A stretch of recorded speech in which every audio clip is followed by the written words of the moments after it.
C'est rare qu'une musique me donne l'idée d'un film. En général, ça me donne l'idée d'une séquence ou l'idée d'un plan. Ça inspire, quoi. Là, pour La fille du 14 juillet, c'était le road movie. Dans la voiture, on écoutait du jazz un moment, et c'était style Max Roach. Et puis, du coup, je m'étais dit, tiens, on va les faire danser là-dessus. Et donc, on a tourné cette séquence-là qui n'était pas du tout prévue au scénario. On a rajouté ce plan-là, et puis ils dansaient sur la musique. Je voulais presque qu'ils soient en transe, quoi. C'est un solo de batterie qui doit durer, je sais pas, 1 ou 2 minutes, quoi. À un moment, il y avait FIP, et il passait ce morceau de Sean Lee, qui est le vol du bourdon, qui est une reprise, quoi. Et puis voilà, et puis je me disais, tiens, c'est intéressant ça, qu'est-ce que c'est parce qu'on connaît tous l'air, et puis en même temps c'est une adaptation un peu étrange, et donc on s'est renseigné sur les droits, ça rentrait tout à fait dans le budget, et voilà. Donc du coup il danse sur une autre musique que celle qu'on entend. Exactement, ouais. Mais là ça va mieux encore. Je trouve que l'effet est nettement meilleur. Il n'y a pas vraiment d'ambiguïté, c'est-à-dire en général on pose la musique et puis la mayonnaise prend ou prend pas, quoi. Si ça prend pas, le film de toute façon la rejette. Donc il faut la changer jusqu'à ce que ça marche. Ça j'adore faire ça en montage. Tout ça, ça vient de Coca Media, donc c'est des reprises qui parfois sont très très mal jouées, donc là on les dégage. Et puis des fois, là je parle pour musique classique. Par exemple, des choses qui sont jouées au piano ou au clavecin, là c'est un peu la loterie par contre, parce que les interprétations des fois peuvent être vraiment très très bien.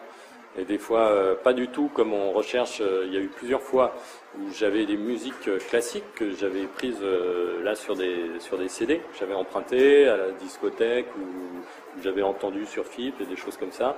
Et en allant rechercher sur Coca Media, c'était pas du tout la même interprétation, mais alors pas du tout. Et comme en général, je monte les séquences aussi par rapport au rythme de la musique, au moment où on a réglé les droits musicaux, il a parfois fallu changer les morceaux, et là ça correspondait plus, quoi. Donc et là ça a été 1 ou 2 fois un peu trop tard, donc pour changer le montage. Donc du coup tant pis, on n'a pas pris Coca Media, on a payé les droits des interprètes. C'est le premier morceau de jazz qu'on entend chez Dr Placenta, et après il y a le Thomas Chianco qui arrive, et entre guillemets là c'est de la vraie musique, enfin c'est pas joué juste, c'est pas du saxo au synthé, quoi. Donc là tout à coup ça prend vraiment ça gagne, quoi. Tout à coup ce moment-là il prend de l'ampleur, et ça a été intéressant. Donc c'est pour ça aussi que j'ai gardé cet endroit-là. Et finalement Sean Lee, quand ils dansent tous, ça aussi je voulais plus lâcher là-dessus. Le film il doit beaucoup souvent aux musiques qui apportent beaucoup aux séquences. Et je me souviens, à un moment, on avait eu un cours à Louis Lumière sur les musiques. Et ce qui m'avait frappé, c'est qu'on nous avait dit, parfois il y a des séquences entières chez Fellini, t'enlèves la musique, ça perd tout, quoi. Et ça, c'est assez extraordinaire, parce que j'avais jamais envisagé le cinéma comme ça avant d'avoir ce cours-là, quoi. Ou autant ça peut paraître évident, des fois aussi chez Morricone, aussi, avec Morricone.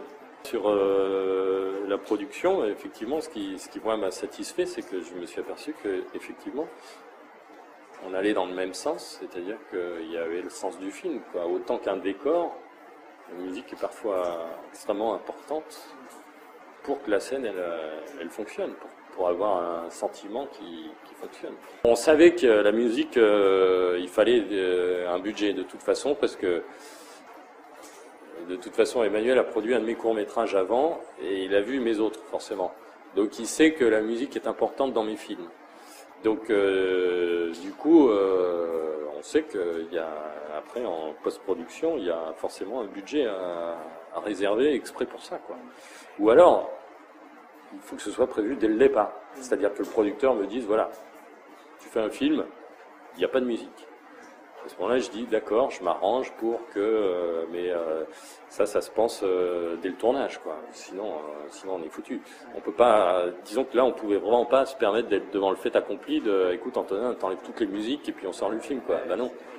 Donc là, en l'occurrence, ça s'est très bien passé parce que on allait dans le même sens, quoi, qui était le sens du film. Comme il y avait beaucoup de musique, là, il y avait effectivement un superviseur musical qui s'est chargé de contacter tous les ayants droit. Et puis voilà, de nous dire bah voilà, c'était le tarif, après vous faites ce que vous voulez, qui a négocié un petit peu. Thibaut de Bohème. Ça commence avec la musique militaire, d'une certaine manière ça se termine aussi avec ça, avec une fanfare. Non, ben là en plus comme c'est le 14 juillet, voilà, c'est la fête, quoi. Enfin c'est la fanfare, quoi. Donc c'est ça, mais c'est pas du tout un impératif de ma part. Enfin c'est pas. Dans la vie, j'aime pas la fanfare. Oui. Comme ça, j'écoute pas de la fanfare chez moi. J'aime bien pour les films, mais dans la vie, ça me casse vite les oreilles. Au montage, je sais quel genre de musique j'ai envie. Donc, du coup, la recherche musicale, je la fais en fonction. Je sais que là, il faudrait, je sais pas, j'en sais rien, peut-être quelque chose de brésilien. Et puis, par exemple, il y a un moment ils sont à la plage et il y a une scène dans un café. Sur une paillote à la plage. Et là, donc, à un moment, il y avait une musique comme ça, qui était au départ une musique faite pendant la prise de vue. Donc là, pour le coup, on n'avait pas les droits. Et on n'avait pas réussi à identifier ce que c'était parce qu'on avait tourné un peu comme ça, tranquille. Donc après, on a mis une musique de Coca Media, qui était une musique un peu de carnaval, enfin, ou d'été, bon. Ça faisait l'affaire, mais au moment de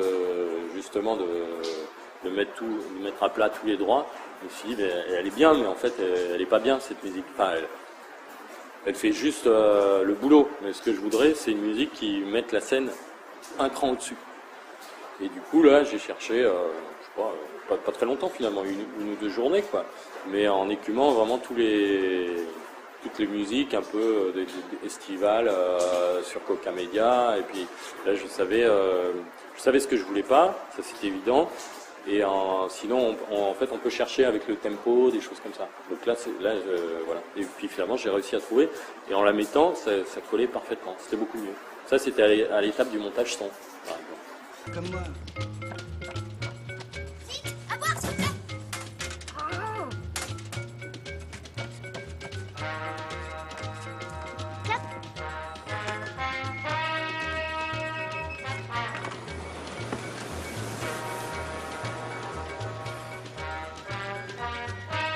Salut, t'es là pour les vacances? Ouais, toi?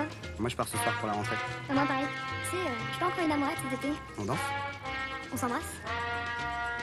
Je suis d'accord pour travailler avec un compositeur, mais à condition qu'il fasse la musique avant le montage, et presque même dès l'écriture du scénario. J'ai eu une fois une expérience un peu malheureuse avec un compositeur comme ça, et qui n'a rien voulu savoir, qui m'a dit non, moi je fais la musique en fonction des images et du montage.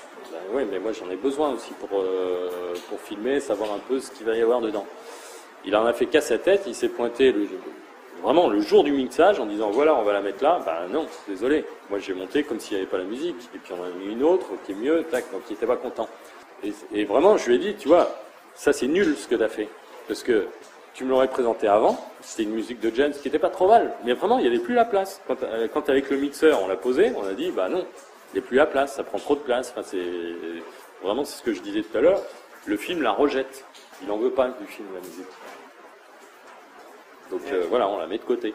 Et donc je lui avais dit, tu vois, c'est naze, parce que si la musique tu me l'avais apportée avant, j'aurais ajouté une réplique. J'aurais dit, par exemple, le personnage, il aurait dit, tu vois, j'aurais fait boire du whisky, il aurait dit, moi, ce que j'aime dans la vie, c'est un bon whisky avec du jazz qui craque. Et ça, je l'ai gardé dans le film, parce que je me suis dit, ça, c'est une bonne idée. Et ça, il n'y a que une musique qui pouvait me donner cette idée-là. Et du coup, voilà, maintenant, la réplique, elle est dans le film. Et bon, voilà, donc c'est dommage. Du coup, la collaboration s'est arrêtée là. Et ça, moi, ça m'a un peu vacciné. J'en ai très peur maintenant de ça. Que le gars, il dise ouais, bon, je vais lui prendre un truc, il sera content, ce sera vachement bien et tout. Sauf que, en fait, moi, j'en ai besoin. Parce que c'est pas juste, je sais pas, C'est de la Ouais, matière, quoi. C'est de la matière. Bah, c'est de la matière, voilà, c'est ça. C'est comme si le comédien, à la répète, il me dit non, mais t'inquiète pas, mon texte, je l'apprendrai pour la prise, mais je l'apprends pas au répète. Bah, à ce moment-là, on fait pas de répète, quoi. Voilà. Donc, pour moi, j'ai besoin vraiment d'une collaboration et effectivement d'une matière. Pour moi, ça sert à faire le film.